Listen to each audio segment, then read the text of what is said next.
Morning, guys. Let's step into my office. Morning, guys. Pedro DoorDash Santiago back at you. This channel is about betting on you, setting goals one day, one step at a time.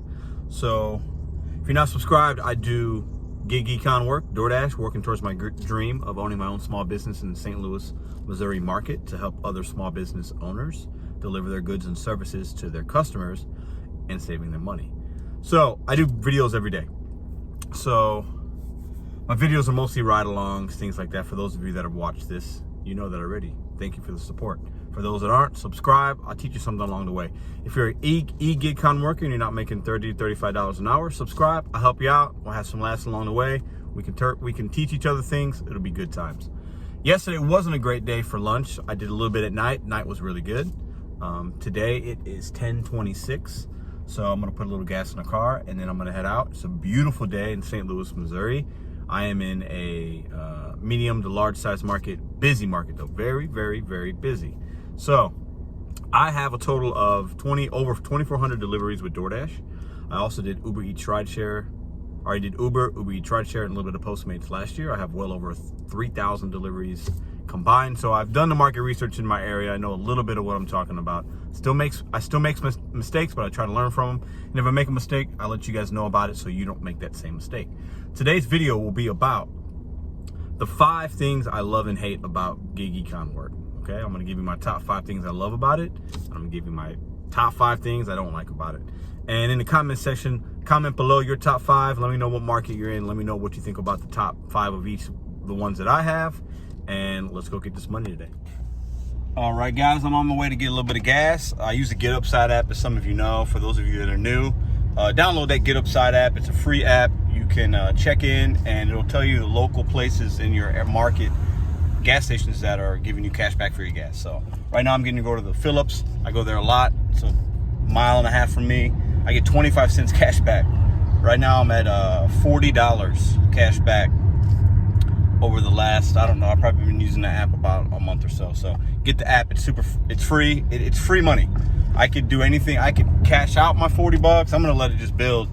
You could cash it out as many times or as little times as you want. You can save it up. You can get gift cards to places like Starbucks and restaurants, and I think even like Target. It's free money, get it. But I'm gonna give you guys my first thing I love about this gig econ work, okay? I started doing this stuff last year to help pay for some things without having to save. I just wanted to hustle on the side. It was a little side hustle. That's how it started for me. Started doing Uber rideshare, really liked it. But the one thing I really like about it now is the freedom and flexibility it gives me with my schedule and my day. Oh, this guy's music is loud. That's annoying. So what I mean by that is I could do it as little or as much as I want. If I need to make 500 bucks in a week, which for me, I know I need more than that. But if I needed that, or if you need that, you can do it. Very attainable. If you need to make 1,000, very attainable. You'd have to do it full time, but you can do it. If I need to make $2,000 in a week for whatever reason, I could be out here 7 days a week, work 12 hours a day, and make $2,000. I know it because I've done it. So the flexibility it gives you with the money you can make for yourself is very, very freeing. I can start and stop whenever I want, which is great. If I want to start at 7 a.m. in the morning, I can do that. If I want to stop at 5 p.m., I can do that. If I want to sleep in and don't start till 11, I can do that. I don't have to clock in and out. I don't have to answer to anybody, right? Sometimes you got to call dash support for something. Okay, whatever. Sometimes you're answering to the customer because they're texting you about things. Fine. Very easy though. I'm my own boss. I love the flexibility, love the freedom. These top 5 I'm giving you guys for the love and hate aren't in any order, but that's the first one that I really do appreciate is the time, the flexibility, the freedom I have to do it as much and as little as I want. All right, guys, we're on our way to our first delivery. I declined about 6 offers that weren't good, either no tip or too far. Just got gas. It's 10:47. 7-Eleven's where we're going. 3-mile trip for $8. 6 items. 7-Eleven's really quick. I like these. I know exactly where I'm going. Drop off leaves me in a good spot to get another order right away. So met all my parameters. So real quick, second thing I like about gig econ work, okay? This is very personal for me, this second one. So it might not relate to everybody, but I hope it does. So for me, and those of you that watch or those of you that are new, I'm betting on me. So I'm doing this so that I can help small businesses deliver their goods and services. I'm going to have my own business in the next probably 9 to 10 months now. I'm doing this to know what these other local small businesses want and need from a third-party provider. Right now, I know in meeting all these people and reading a lot and just doing this, I know that the third party, whether it's DoorDash, Postmates, Grubhub, Uber Eats, they charge these small businesses a lot of fees monthly. It's crazy. So as a small business owner, when you're looking at your P&L at the end of the month, and you got to give these third parties $5,000 just to use their platform, it's crazy. Now you're getting sales from it, but they're taking upwards of 30%. So if somebody orders $100 worth of food, they got to give $30 sometimes to the third party provider. That's crazy. So I'd like to be able to help these guys out. Instead of giving them $30, maybe they're spending $15. If I can cut their costs in half, make my own business money, but help them make money, keep it very local, only work with local places. Anyways, I'm rambling. My second reason I like doing this is I'm able to meet these people and help reach my own personal goal. And I can't do that without doing this gig econ work. I'm meeting people. I'm learning things about this market. I'm learning things about this gig work. I'm taking notes. I'm doing all this while I'm betting on myself. So for me, that's the second thing I really, really love about this, is that I have a plan and I'm working towards a goal. And I can see that goal getting closer every day that I do this. So for me, and when I wake up, that's just another thing I love about doing this kind of stuff. So let's go into, I'm going to go into 7-Eleven here in a moment. See you guys on the next one. All right, guys, let's go into 7-Eleven. I haven't taken you into one of these yet. Let's check it out. Oh, excuse me, man. You're all right. Well, man, I got a pickup for Nicole. DoorDash? Nicole M.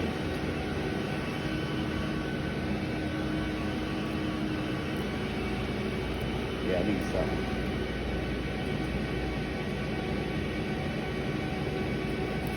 Cool. Thanks, man. Small ice also. Small ice bag? Yep. Okay, thanks. All right, guys, 7-Eleven, if you got them in your market, if the miles and the money's right, I highly recommend them. They're really good for me. They're super quick. I've never had to wait more than a minute, usually, when I go to a 7-Eleven. So, real quick, third thing I love about it, okay? I like people. I generally do. You know, most 99% of people out here that I meet are great people. They're nice. They're friendly. They appreciate what you're doing for them. I worked in restaurants and I did some retail when I was younger. My first job was at a shoe place, a place called Finish Line. I sold shoes as my first job. Before I could work legally, I rake leaves. I shoveled snow. Like I was always in the service industry, and I've always been in the service industry. I enjoy giving people a service when they're, if I feel like I'm helping them, I feel like I'm providing something to them, and when they're appreciative of that, it just makes me feel good. So I like that. The good outweighs the bad for me out here. I know there's a lot of frustrating things. You run into frustrating people. You run into rude people. I get that. You get a rude customer. You get a few every week. It happens. But I try to think about the ones that are nice. I think about the older lady that maybe she's got a bad hip and she can't get out and she wants to have some food delivered, or she wants to have a 7-Eleven delivery, or the mom or dad that has their baby with them and they can't leave because the car's broken down and they need diapers from Walgreens, and I bring them that and they say thank you, and you can tell that you really helped them. That makes me feel good. I really enjoy that part of doing this kind of work. I've enjoyed it when I was in the service industry doing other things. So that's my third thing that I really love about this gig econ work, is helping people, providing them with a service, and the ones that are really nice and appreciative, it makes you feel good. You're making money, but you're also helping people. So that's number 3 for me, guys. All right, guys, off to the second delivery here. I'll be there in a couple minutes, but I'll share with you my fourth thing that I love about doing this gig econ work is I like helping people. What I mean by that is I like to helping fellow dashers, fellow Uber Eats, Grubhub. I meet a lot of these guys at the stores, these women at the stores, and you start talking, you ask them how long they've been doing it. Some of them, a couple years. Some of them, I met many people all I'm new. I've been doing it for a week. Or I met a guy the other day. It's my first order, and he was kind of confused, and I was helping him out. Told him to check out the channel, and several times I put a video up, I get comments about people asking me questions, and what do you do about this? And I didn't know that. Thank you for letting me know that. And it's really good to help fellow gig econ workers out. so that they don't make the same mistakes as I do, and maybe I can help them make an extra 10 or 15 bucks an hour by knowing what not to do and what orders to take. So I really enjoy that. I think that kind of comes from, I managed a lot of people in my life, and I like training, you know.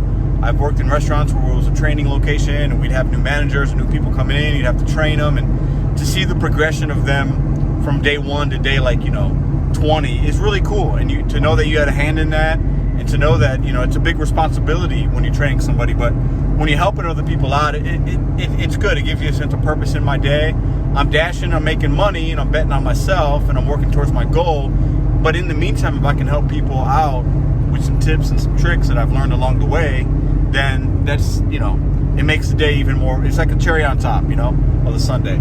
So I really enjoy that. That's number 4. I'm gonna do this order here. It's a stacked order, and I'll see you guys in the next one. All right, guys, so time for number 5 things. The 5th thing I like about gig econ work is, that's loud, the money. That's, you know, there is a level of skill. You know, some people think anybody can do this job. I would agree with that to a certain extent. Anybody can do it. It's not hard work. But if you want to make good money and be smart about it and treat it like a business, like a true independent contractor, not put wear and tear in your car excessively, not waste gas when you don't have to, and make 35 bucks an hour, it does take a little bit of skill. It takes a little bit of thought. But the 5th, I like the money. You know, I can make anywhere, depending on how much I do it, $1,200 is normal for me. $1,200 a week is easy. That's easy. I've made as much as $2,000 in a week, and I worked a lot, sweated a little bit, but that's good money for what you're doing. And you're enjoying your time in your car. You're listening to music. You can take a break when you want. It's not difficult if you know what you're doing. So my 5th reason I really love the econ work is the money. All right, guys, on my way to pick up a $10 order Chick-fil-A. It's going 4 miles. Man, just real quick, before I get to the 5 things I hate as an gig economy worker, DMX just passed away. R.I.P. DMX. He was one of my, when I was in high school, man, he had a couple years there. He made like 2 albums in 1 year. He had some fire music, man. If you're a hip hop fan and you're in your 30s, you know about DMX. He was legit. Different style. R.I.P. to him. I know he fought, it seemed like he fought with a lot of demons. I think he had an overdose. Crazy, man. So rest in peace, Earl Simmons. All right, so I'm just gonna start. I'm gonna do my top 5, my 5 things that I hate as an e-gig-con worker. Some of them are DoorDash specific. Some of them might be just generally speaking. I'll start with number 1. I'm kind of passionate about this, and some people, there's a debate. Some people don't understand why service industry people get so worked up about it or whatever. Customers that don't tip. Some people feel like, hey, if you don't like the job, get a different job. If you're expecting a tip, you're working in the wrong field, and the company should pay you more. I shouldn't have to tip. You know, it's all fair and that's fine, to each his own. But look at it like this, okay? If you're not somebody that doesn't like to tip, that's fine. But the way that society is right now, you tip for things that are that people, they're working for you. It's a convenience thing. You don't have to go to a restaurant, sit down and eat. You can eat at home, right? Somebody's serving you food and doing that kind of work, you gotta tip them. You get good service, tip them. It's polite. It's the polite, nice thing to do, okay? If you're somebody that just doesn't tip, and I've worked in the service industry a long time, I've seen these people that don't tip and they just don't, regardless of whatever. Or they spend $100 and they leave you like $1 tip. I've seen it hundreds of times. And I've also seen people that tip very well and they're appreciative and they're nice, and that's great too. There are more people like that than there are people that don't tip. I know that because I've been in the industry. But if you're somebody that doesn't like to tip, don't stay at home. Don't have food delivered. Don't have somebody wait in a line for you. Use their automobile. Pick up your food. Drop it off in your door. Be out in the rain. Be out in the snow. I mean, I delivered food to a guy when it was snowing on a stacked order, and he didn't tip, and it was snowing. I had a video on it. It was snowing, and I was out here grinding. And the guy, he didn't tip $1. And he's at the door. He's like, thanks, man. Be safe out there. And I'm thinking, wow, that's crazy, right? It's just crazy to me. So the number one thing I hate about it is inconsiderate people that don't tip. it's really my biggest pet peeve. Let me know in the comments if you guys agree with that. I've worked in the industry just too long to see. I've had so many servers that I've worked with go in the back and run a table, just ran them to death for like an hour and a half and got $0. $0. And these, they spend $100, $200 on a meal and they can't give the server a few bucks. Woo, if you're that kind of person and you're watching this video, shame on you. But also comment and let me know why you don't tip. I'd like to know why. That's my number one. Catch you on the next one. We got 4 more to go. All right, guys, and I'm pulling up the Chick-fil-A. Their wait times are super fast, so that's why I thought the next thing to talk about, number 2, would be long wait times. Long wait times, or if you an Uber Eats or do Uber rideshare and it takes a while for the customer to come out, long wait times are a detriment to me. Time is money. I hate long wait times. That's number 2. Here comes my Chick-fil-A guy right now. All right. Oh, peep the shirt. Most of you think it's a Wu-Tang. So it's a Wu-Tang logo. Love Wu-Tang. But it's by, I went up to Northern Michigan. Anybody lives in Northern Michigan, there's a place called Be Well Brewery. Local place. Went up there on a trip and stopped in this place. And they had like shirts that had from different, musicians and stuff with their logos. And they had their Be Well logo in with it. I bought the shirt. Love it. I wear it a lot. It's my good luck shirt. When I dash in this shirt, I have good days. All right. So number 3. Third thing I don't like about eGigCon work is incomplete or missing instructions from customers. So what I mean by that is, it doesn't have enough information about how you want to get your food or how you want me to pick you up, and it's missing things, or like a gate code or an appropriate apartment building. I've delivered places to like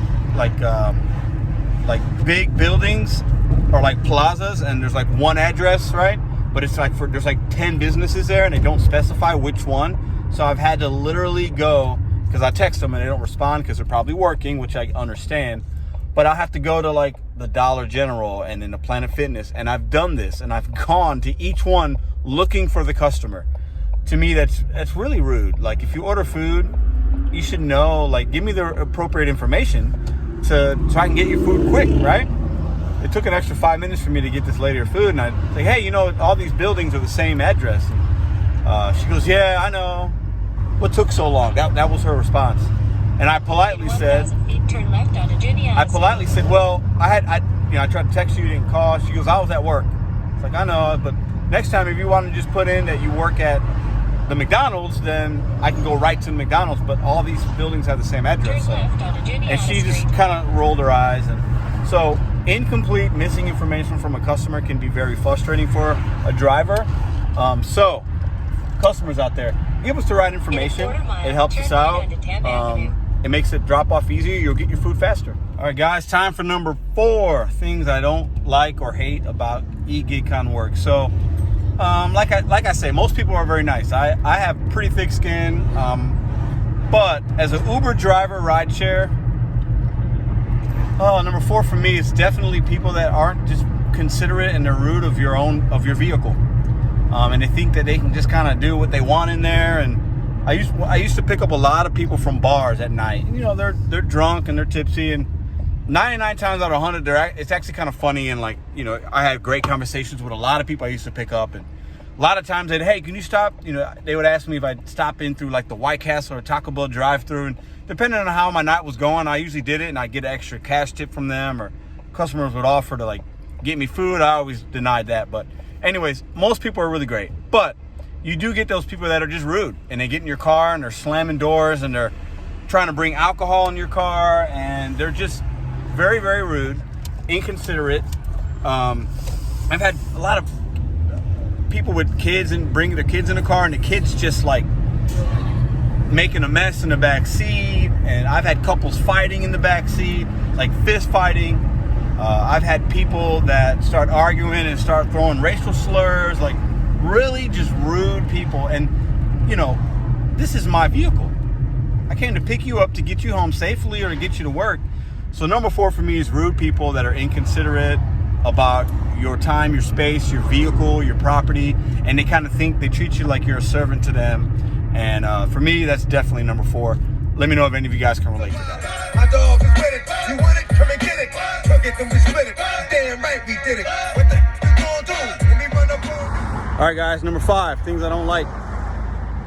A lot of soft drinks. We talked about this the other day. I just don't know. If it's like 10 drinks, I just feel like I'm babysitting. I feel like I'm gonna spill them. I don't like it. It's a very small thing. Some of you guys might disagree. Those are my 5. Let me know in the comments what you think. Cheers, and don't forget, bet on you, set goals, one day at a time. See you guys tomorrow.